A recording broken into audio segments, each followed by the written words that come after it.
تمہارے پروردگار کے ہاں پرہیزگاروں کے لیے ہے، اور جو کوئی رحمان کی یاد سے آنکھیں بند کر لے یعنی تغافل کرے، ہم اس پر ایک شیطان مقرر کر دیتے ہیں تو وہ اس کا ساتھی ہو جاتا ہے، اور یہ شیطان ان کو رستے سے روکتے رہتے ہیں اور وہ سمجھتے ہیں کہ وہ سیدھے رستے پر ہیں، یہاں تک کہ جب وہ ہمارے پاس آئے گا تو اس شیطان سے کہے گا کہ اے کاش مجھ میں اور تجھ میں مشرق و مغرب کا فاصلہ ہوتا، تو برا ساتھی ہے۔ اور جب تم ظلم کرتے رہے تو آج تمہیں یہ بات فائدہ نہیں دے سکتی کہ تم سب عذاب میں بھی شریک ہو، تو کیا تم بہرے کو سنا سکتے ہو یا اندھے کو رستہ دکھا سکتے ہو، اور جو کھلی گمراہی میں ہو اسے راہ راست پر لا سکتے ہو؟ پھر اے پیغمبر، اگر ہم تم کو وفات دے کر اٹھا لیں تو بھی ان لوگوں سے تو ہم انتقام لے کر رہیں گے، یا تمہاری زندگی ہی میں تمہیں وہ عذاب دکھا دیں گے جس کا ہم نے ان سے وعدہ کیا ہے، کیونکہ ہم ان پر قابو رکھتے ہیں۔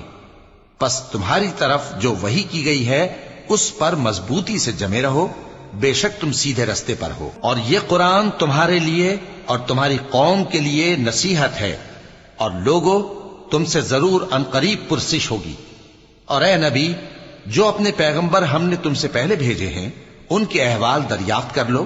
کہ کیا ہم نے رحمان کے سوا اور معبود ٹھہرائے تھے کہ ان کی عبادت کی جائے؟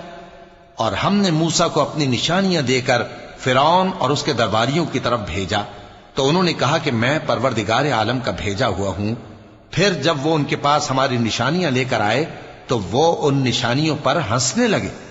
اور جو نشانی ہم ان کو دکھاتے وہ پہلی سے بڑی ہوتی تھی، اور ہم نے ان کو عذاب میں پکڑ لیا تاکہ باز آئیں،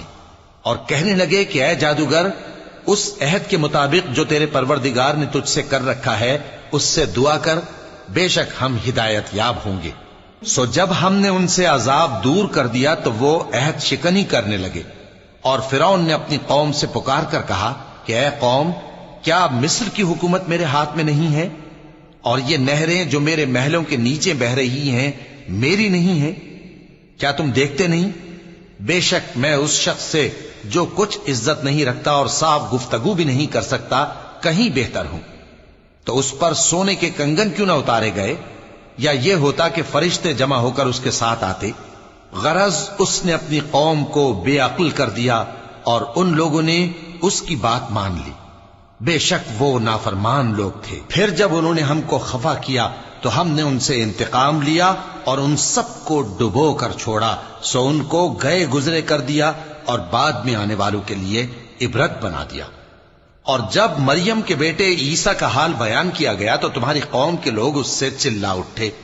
اور کہنے لگے کہ بھلا ہمارے معبود اچھے ہیں یا وہ یعنی عیسیٰ؟ انہوں نے جو ان عیسیٰ کی مثال تم سے بیان کی ہے تو صرف جھگڑنے کو، حقیقت یہ ہے کہ یہ لوگ ہیں ہی جھگڑالو۔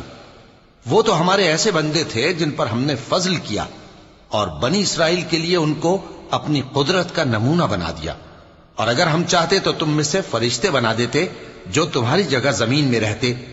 اور وہ یعنی عیسیٰ قیامت کی نشانی ہیں۔ تو کہہ دو کہ لوگوں اس میں شک نہ کرو اور میرے پیچھے چلو، یہی سیدھا رستہ ہے، اور کہیں شیطان تم کو اس سے روک نہ دے، وہ تو تمہارا علانیہ دشمن ہے۔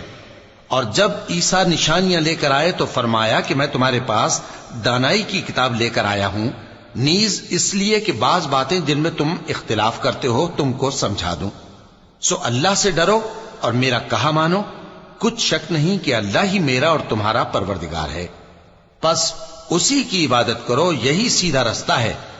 پھر کتنے فرقے ان میں سے الگ الگ ہو گئے، سو جو لوگ ظالم ہیں ان کے لیے درد دینے والے دن کے عذاب سے خرابی ہے۔ یہ صرف اس بات کے منتظر ہیں کہ قیامت ان پر ناگہاں آ موجود ہو اور ان کو خبر تک نہ ہو۔ جو آپس میں دوست ہیں اس روز ایک دوسرے کے دشمن ہوں گے، مگر پرہیزگار کہ وہ باہم دوست ہی رہیں گے۔ میرے بندو، آج تمہیں نہ کچھ خوف ہے اور نہ تم غمناک ہوگے۔ جو لوگ ہماری آیتوں پر ایمان لائے اور فرمانبردار بن گئے ان سے کہا جائے گا کہ تم اور تمہاری بیویاں عزت و احترام کے ساتھ بہشت میں داخل ہو جاؤ، ان پر سونے کی تشتریوں اور پیالوں کا دور چلے گا، اور وہاں جو جی چاہے اور جو آنکھوں کو اچھا لگے موجود ہوگا۔ اور اے اہل جنت، تم اس میں ہمیشہ رہو گے۔ اور یہ جنت جس کے تم مالک بنا دیے گئے